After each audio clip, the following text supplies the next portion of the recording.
Now we are going to learn autism spectrum disorder. Autism spectrum disorder क्या होता है? ये एक ऐसी कंडीशन है जो कि एक इंसान की सोचने की, उसको महसूस करने की या दूसरे लोगों से इंटरेक्ट करने में उसको इफ़ेक्ट कर रही होती है। और इस तरह के जो लोग हैं उन्हें बहुत ज़्यादा मुश्किल पेश आती है सोशल क्यूज़ को समझने में, यानी उनकी जो इंटरेक्शन होती है बहुत पुअर होती है।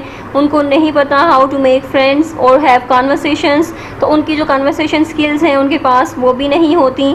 And they have special interest and routines, यानी उनकी जो एक ही रूटीन होती है, फिक्स्ड रूटीन होती है, फिक्स्ड पैटर्न होता है, फिक्स्ड बिहेवियर होता है उनका, और वो उसी पे स्टिक रहते हैं, उसको चेंज नहीं करते।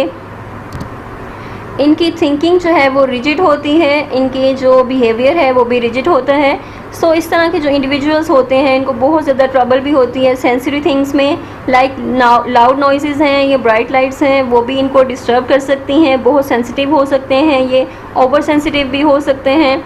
सो it is important to remember कि ये जो लोग हैं ASD के साथ इनकी कुछ यूनिक स्ट्रेंथ्स भी होती हैं, एबिलिटीज़ भी होती हैं, एंड वो जो है वो अपनी लाइफ्स को फुलफिलिंग जो है वो लाइव्स लीड कर सकते हैं, उनको अगर राइट सपोर्ट मिले या फिर उनको अंडरस्टैंड किया जाए, दूसरे लोग जो हैं वो उन्हें अंडरस्टैंड कर लें और उनके लिए एक सपोर्टिव इन्वायरमेंट हो, देन ये लोग भी ग्रो कर सकते हैं और लर्न कर सकते हैं।